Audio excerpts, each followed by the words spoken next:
What happened when our teacher wouldn't call 911? I was halfway through question 17 on the American history final when Liam's head hit his desk. The sound echoed through the silent classroom like a gunshot, and everyone looked up from their papers. Mrs. Keller didn't even glance over from where she stood by the window, arms crossed, watching us like a prison guard. Liam was slumped forward with his face pressed against the exam booklet, and his arm hung limp off the side of the desk. I could see his fingers twitching slightly, but the rest of him was completely still. "Liam," Mrs. Keller called out without moving from her post. "Wake up, or you automatically fail this exam." Nobody else seemed concerned at first because Liam was always quiet and kept to himself, the kind of kid who sat in the back and never raised his hand. But something felt wrong about how still he was, how his shoulders weren't moving the way they should when someone's breathing normally. I put my pencil down and leaned forward to get a better look at him across the aisle. His lips had this weird bluish tint that made my stomach drop. "Mrs. Keller," I said, keeping my voice low because we weren't supposed to talk during finals. "I think something's actually wrong with Liam." She finally turned away from the window and walked down the aisle toward his desk, her heels clicking against the linoleum floor. The whole class was watching now, 28 pairs of eyes following her movements as she stopped next to Liam and tapped his shoulder with one finger.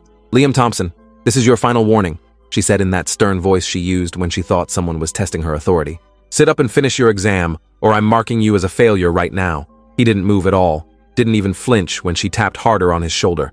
I stood up from my desk without asking permission, and Mrs. Keller's head snapped toward me with this look of pure fury on her face.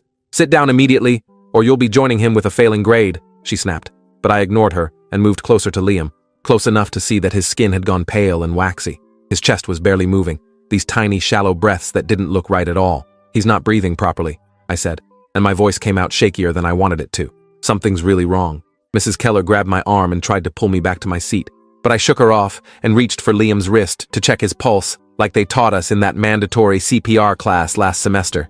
His skin felt ice cold under my fingers, and it took me way too long to find a pulse. When I finally felt it, the beat was so faint and slow that I knew this wasn't someone taking a nap. "His pulse is barely there," I said louder this time so the whole class could hear. "We need to call 911 right now." Mrs. Keller's face went red, and she stepped between me and Liam's desk, like she was blocking me from getting any closer. "He's faking to get out of the test," she said with absolute certainty in her voice.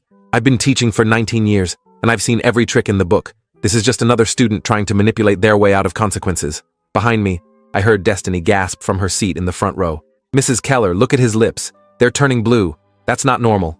Mrs. Keller glanced at Liam again, and I saw something flicker across her face, maybe doubt or concern, but it vanished as quickly as it appeared.